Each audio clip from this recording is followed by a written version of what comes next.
사도 바울이 예루살렘에서 체포되어 가지고 그리고 가이사랴로 호송이 되었습니다. 이제 로마의 총독 앞에서 비로소 재판을 받게 된 셈입니다.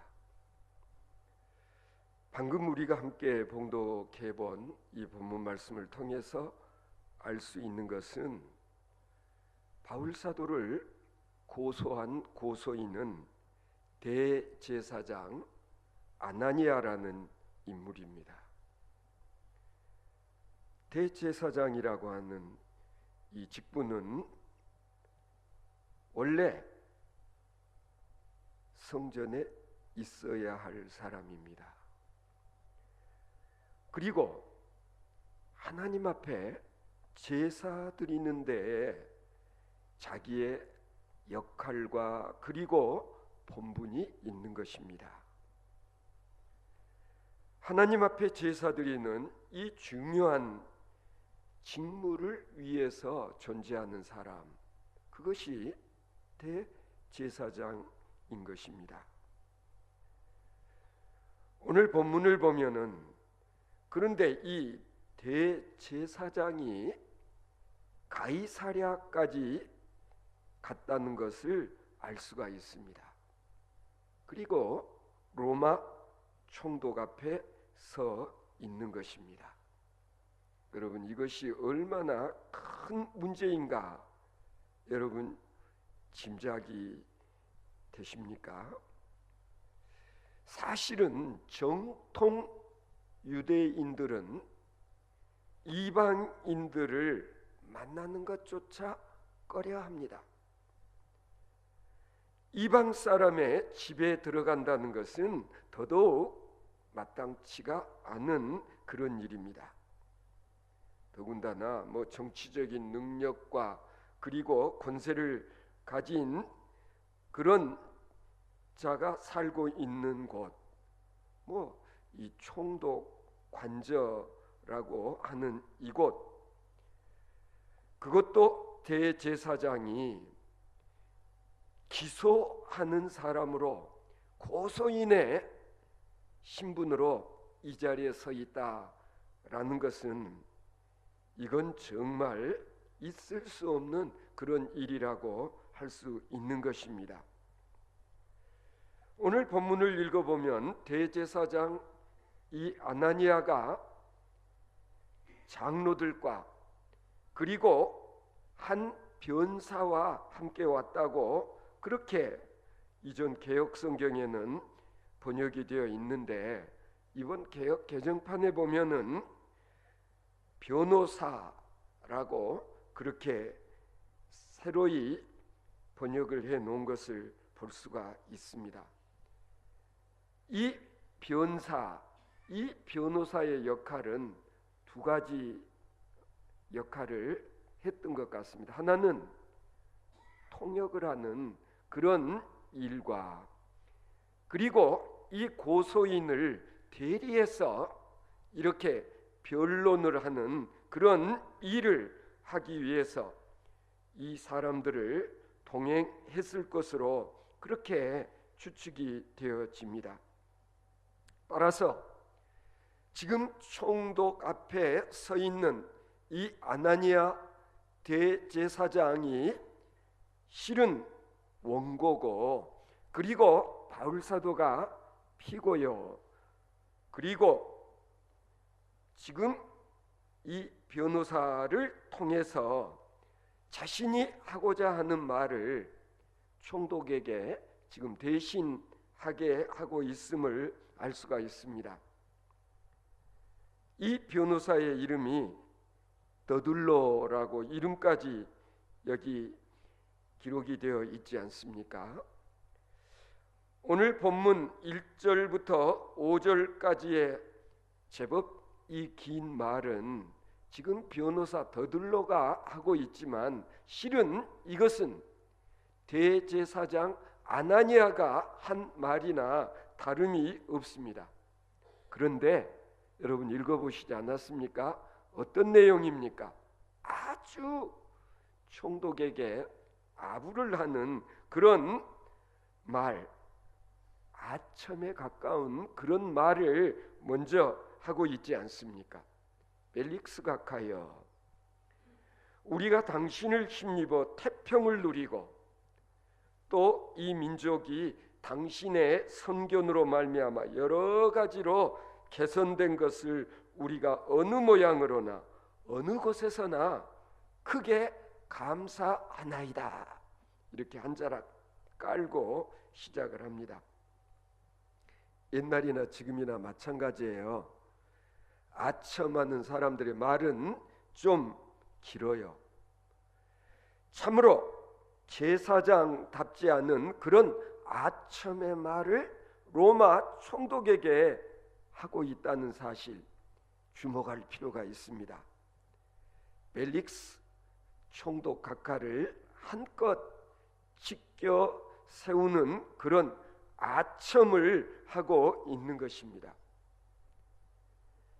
어떤 이기적인 특별한 목적을 위하여 그 하나만을 생각하여 다른 것은 생각하고 있지를 않는 것처럼 보이지 않아.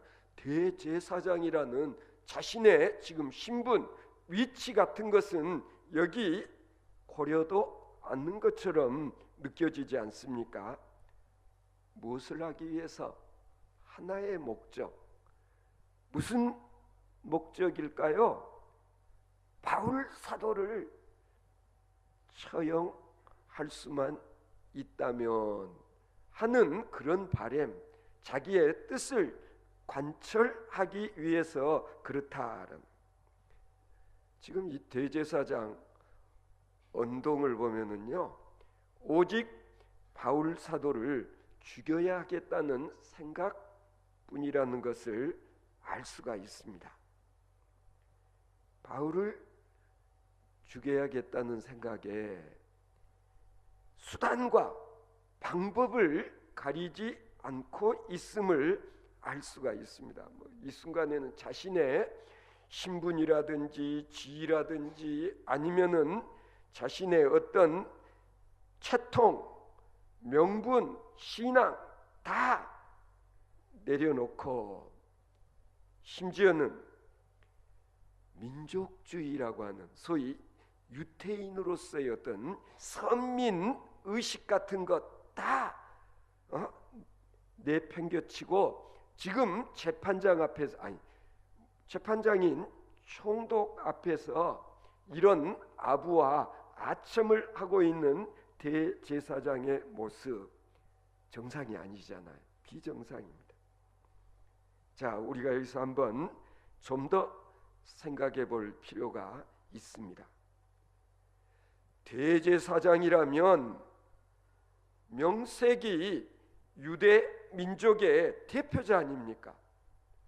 엄격한 의미에서 보면 유대 나라 이 사람들이 이렇게 로마의 속국으로 지배를 당하고는 있지만 그래도 정신적인 아니면 신앙적인 지주 역할을 해줘야 될 사람이 누구겠습니까? 대제사장 아닙니까? 그런 거로 대제사장은 정신적으로나 영적으로나 정치적으로나 유대 민족의 대표자의 위치에 있다, 그렇게 말할 수 있지 않겠습니까? 믿거나 아니면은 곱거나 온 민족이 대제사장을 기름 부음을 받은 하나님의 사람으로서 존경하고 따르는 그런 신분에 있는 사람이 이 대제사장이에요. 어떤 의미에서 보면 비록 정치적으로는 식민 지배를 받고 있지만 그러나 이 대제사장이 자신들의 종교적인, 신앙적인, 정신적인 지주요 그리고 유일한 희망이라고 할 수 있는 것입니다. 그런데 오늘 벨릭스 총독 앞에 서서 말하는 이 대사장의 모습은 어떻습니까? 꼴이 말이 아닙니다. 사실 따지고 보면 그렇잖아요. 바울 사도와 대제사장 자기가 무슨 원수지간에 있다고 이 바울 사도를 해치려고 이런 모습을 보이는 게 이게 과연 타당하냐 이 말인 겁니다. 그리고 지난 수요일날 이미 말씀드린 바가 있지 않습니까? 이 벨릭스 총독이라고 하는 자, 말씀드렸던 그대로예요. 노예 신분에 있던 자가 형 덕분에 자유인이 되었고, 그리고 유대의 총독으로 파견되어지는, 어떻게 보면은 이건 출세를 해도 벼락 출세라고 할 수 있는 그런 인물 아닙니까? 그런데 벨릭스가 어떤 사람이라고 그랬죠? 못된, 아주 악한 그런 사람이었음을 유대 역사학자인 조세푸스나 아니면 로마의 역사가들이 기록해 놓은 문헌들을 보면은 그게 잘 나타나 있다고 합니다. 악한 사람으로 소문이 나 있었던 그런 사람, 그리고 또 자기의 어떤 영역을 위해서라면 수단과 방법을 가리지 않는 자. 그래서 이전에는 이 대제사장 한 사람을 자기를 비난했다고 해서 암살자를 보내가지고 살해해버리는 그런 악한 인물이 바로 벨릭스였다. 자, 그렇다면 대제사장, 현재 대제사장의 위치에 있는 아나니아라는 이 사람이 자기의 선배 대제사장을 살해한 그런 인물 벨릭스인 것을 뻔히 알면서도 그 벨릭스 총독 앞에서 이런 식의 아부를 할 수 있느냐면, 벨릭스가 가야 우리가 당신을 힘입어 그 태평을 누리고 있다, 이게 당신의 선견, 선정 때문에 이런 식의 비를 마치는 이 대제사장의 모습, 어떻게 보면 이것은 반민족적 행위가 될 수도 있고, 또한 하나님 앞에서 정말 신앙의 양심을 팔아버리는 그런 엄청난 범죄를 행하고 있다, 그렇게까지 말할 수 있는 거예요. 이유가 뭐냐? 무슨 이유로 이런 식으로까지 비굴하게 처신을 하지 않으면 안 되었는가? 바울을 없애야 되겠다는 일념에서 우리는 그렇게밖에 설명을 할 수가 없는 것입니다. 여러분, 이 대목이 언젠가 어디선가 한번 보고 들은 것 같은 느낌이 들지 않습니까? 예수님이 빌라도 총독 앞에서 재판을 받고 있었을 때 이 대제사장 가야바, 안나스, 아니면은 서기관 바리새인들, 그리고 온 유대인들이 법정 앞에 나와서 어떻게 했습니까? 예수님을 십자가에 못 박으라고 선동을 하고 아우성을 치는 그런 일이 있었지 않습니까? 오늘 본문 5절을 보면은요, 이제 우리가 보니 이 사람은 전염병 같은 자라, 시컷 아부하고 나서 그 다음에 딱 바울 사도를 가리키면서 하는 말이 뭐예요? 이 사람은 이전의 성경에는 보면 연병이라고 그렇게 번역을 했는데, 이번 개역 개정판에서는 보면 전염병이라고 그랬어요. 이 사람은 전염병 옮기는 자와 같다. 무슨 얘기예요? 악성 바이러스를 퍼뜨리는 자와 같다. 그 당시로서는 무서운 병이 있었던 패스트, 흑사병 같은 병균을 퍼뜨리는 자와 같다. 그리고 또 뭐라고 그래요? 소욕해 하는 자다. 유대인을 소욕해 할 뿐만 아니라 장차는 로마까지 소욕해 할. 그 다음에 뭐라고 그랬어요? 나사렛 이단의 괴수. 이번 개역 개정판은 괴수라는 말을 우두머리라는 말로 그렇게 번역을 했습니다. 그렇게 해서 성전을 더럽히는 그런 자다라는 식으로 바울 사도를 이거 보면은 음해하고 있는 것을 볼 수가 있지 않습니까?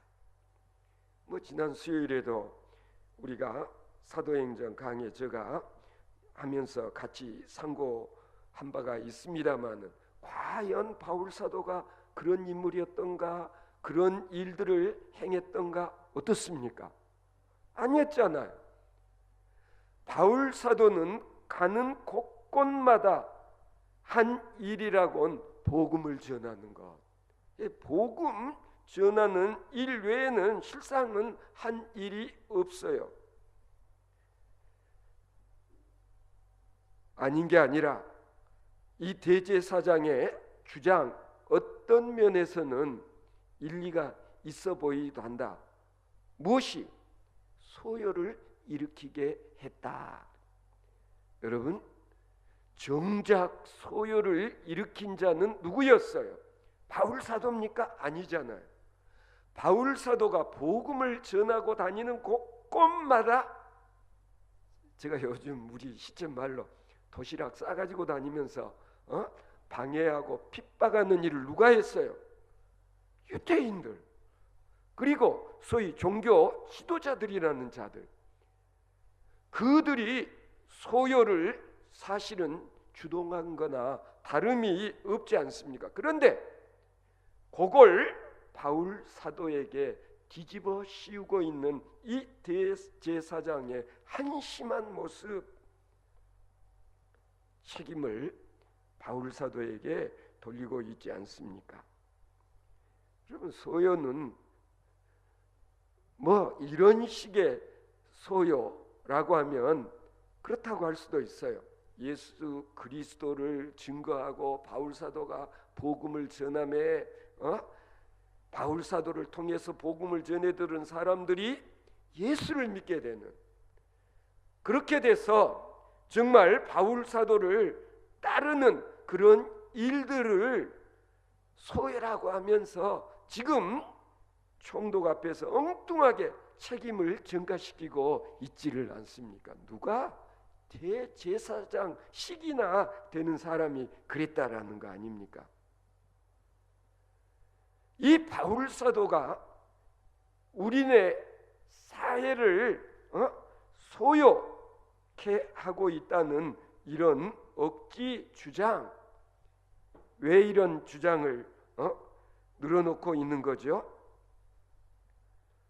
바울 사도의 말이 진리다, 비진리다, 아니면은 그 말의 진위 여부 이런 것은 아랑곳하지를 않아요. 관심도 없어요. 오직 바울 사도로 인해서 자신들에게 밀려오는 어떤 손익, 이걸 따지는 거죠. 한마디로 말해서 바울 사도의 복음을 전해 들은 사람들이 바울 사도를 존경하고 바울 사도를 따르는 것이 못마땅해서, 그래서 이 바울 사도를 지금 제거하기 위해서 가이사랴까지 쫓아와 지금 총독 앞에서 바울 사도를 정죄하고 있는 이 대제사장의 모습, 어떻게 보면 참 한심하다 아니할 수 없는 것입니다. 바울 사도를 가리켜서 전염병자 아니면 연병을 퍼뜨리는 자라고 말하는 것, 또 어떤 측면에서 보면 일리 있기도 해요. 왜 그렇습니까? 예수님께서 말씀하신 바가 있잖아요. 천국은 마치 누룩과 같다 그랬어요. 천국은 마치 누룩과 같아요. 밀가루 반죽 속에 누룩을 집어 넣기만 하면 누룩이 부풀려지는 것처럼 누군가가 주님의 말씀을 제대로 선포하고 제대로 전하기만 하면 그 말씀을 듣는 자들이 심령의 변화가 일어나는 거죠. 그래서 그리스도인이 되어지는 이런 현상, 그래서 이 사람이 또 다른 사람에게 복음을 전하고 그래서 예수를 구주로 영접하는 이들의 수가 늘어나는 이런 현상 어떻습니까? 마치 전염병이 퍼져나가듯이 그렇잖아요. 그런 점에서는 전염병균도 나름이잖아요. 바이러스 가운데서도 가령 복음과 같은 복음의 바이러스, 사랑의 바이러스, 소망의 바이러스 뭐 이런 거 있을 수 있잖아요. 이런 것들로 인하여서 하나님 나라의 지경이 넓혀져 가는 이런 놀라운 현상, 그래서 바울 사도를 전염병자라고 그렇게 정죄하는 것은 어때요? 일리가 있어 보이는 것 아니에요. 왜? 바울 사도의 전한 말씀으로 인하여서 사람이 변하고 그리고 삶의 모습들이 변화되어진다는 점에서는 이 대제사장의 말이 전혀 아니라고는 사실은 할 수 없는 거예요. 그렇지 않지 않습니까? 또 하나 바울 사도가 일단 복음을 전하기만 하면 이것이 자꾸 퍼져 나가기 때문에 전염병자와 같은 자라고 아마 하지 않았을까? 여러분 어떻습니까? 복음을 전해 듣고 그리고 그리스도인이 되어진 소위 주님을 영접한 사람들 보면은 어때요? 어디 가서 자신이 듣고 깨달아 알게 된 이 사실을 전하지 않을 수가 없어요. 요새 새벽기도 나오신 분들은 우리가 요즘 누가복음을 통해서 오늘 아침에도 상고한 바가 있습니다만 그렇지 않나요? 하여튼 시몬이라는 선지자 아니면 안나라고 하는 여종, 이들은 아기 예수를 만나고 나서 어떻습니까? 구속함을 얻기 원하는 사람들에게 가서 자신이 만났던 예수에 대해서 전하지 않았습니까? 목자들도 마찬가지잖아요. 구유에 누이신 아기 예수를 경배하고 난 다음에 돌아가서 자기들이 경험한 일들을 전했다. 최초의 전도자들이라고 할 수 있는 거죠. 이들이 바로 그렇지 않습니까? 복음을 전해 듣고서도 자기가 깨달아 알게 된 이 진리를 다른 사람에게 말하지 않는 신앙인이 있다면 어때요?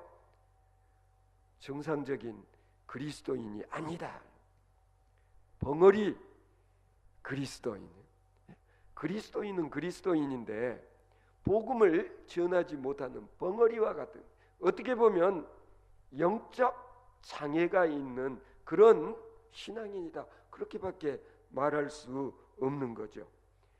바울 사도는 가는 데마다 복음을 전함으로 인하여서 복음을 전해 듣는 사람들이 또 변하여 그리스도인이 되고 또 다른 사람에게 복음을 전해서 예수 믿는 자들의 수요가 늘어나니 이 대제사장 입장에서 보면은 이 바울 사도야말로 소요를 일으키고 있는 전염병자와 같은 자라고 그렇게 정죄하는 것은 어떻게 보면 말이 되는 것 같지도 않습니까?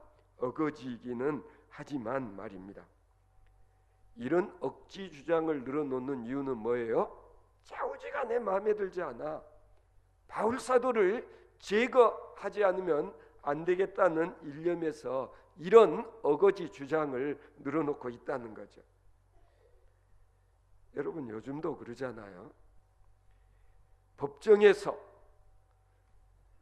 다른 사람에게 거짓 주장을 늘어놓는 일, 뒤에 그게 거짓이라는 게 밝혀지면 그 죄가 무슨 죄가 되죠?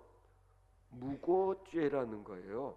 무고죄는 상당히 벌이 중합니다. 이건 그냥 징역형에 처하도록 그렇게 되어 있는 줄 압니다마는, 대제사장식이나 되는 사람이 지금 바울 사도를 무고하고 있는 그런 정황을 우리는 오늘 본문을 통해서 확인할 수가 있는 것입니다. 지금 그가 이런 못된 말로 고소를 하고 있지만 뭐 법 전문가가 아닌 우리들이 봐도 실은 억지 주장, 거짓 주장이라는 것을 알 수 있지 않습니까? 중요한 것은 뭐냐? 이러한 것들을 판단하고 그리고 옳고 그름을 가려야 할 사람이 누구예요? 재판장. 현재로서는 펠릭스 총독이지만, 그러나 유감스럽게도 요즘에 그렇잖아요. 막 검찰이 이 구속 영장 신청을 해도 요즘 판사가 그걸 뒤집어 버리는 그런 일들, 소위 뭐 이 우병우 이 양반 법꾸라지라는 말도 요즘 사용하기도 하던데, 서로 뭔가 얽혀져 있어가지고 보통 사람 같았으면 지금 구속되어야 마땅한데도 구속이 안 되는 이유가 뭐냐? 무전유죄, 유전무죄. 돈이 있으면 죄도 무죄가 되고, 돈 없는 사람은 억울하게 죄 아닌 것도 처벌을 당하는 그런 현실. 여러분 어떻게 생각하세요? 사람들이 하는 재판 믿을 수가 없다. 인정하기 어렵다. 그러나 우리가 믿는 것은 뭡니까? 이런 재판장 위에 계시는 진정한 재판장이 따로 계신다. 그 재판장이 누구십니까? 하늘 우리 아버지 하나님이 판정하신다. 지금 당장은 억울하고 정말 분통이 터지는 그런 일들이 수도 없이 많이 있고, 우리 인간들 삶 속에서는 이런 불의가 자행되어지기도 하지만, 이 다음에 하나님께서 공의로우신 정의로우신 그런 판결을 하실 것이라는 그런 믿음이 있기 때문에 어떻습니까? 우리는 참고 그리고 그 때를 기다리고 인내할 수 있어야 된다. 하나님께서 어떻게 보고 계시나? 하나님께서 들으시고 이 다음에 심은 대로 거두게 하시는 하나님, 하나님의 의가 살아있다라는 것을 어쩌면 바울 사도는 믿는 그 믿음이 있었기 때문에 지금 이런 법정에서도 흔들리지 아니하고 태연자약한 그런 모습을 보일 수 있었을 것입니다.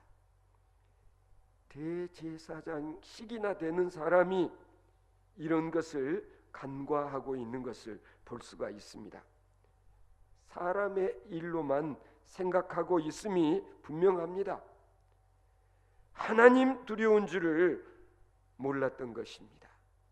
결과적으로 그는 지금 하나님 앞에 대항하고 있고 하나님 앞에서 잘못을 범하고 있다는 것을 본인은 아는지 모르는지. 저는 오늘날까지도 목회하는 과정에서 때로는 저 장로라는 사람, 저 권사라는 사람, 저 집사라는 이 정말 하나님 믿는 사람일까?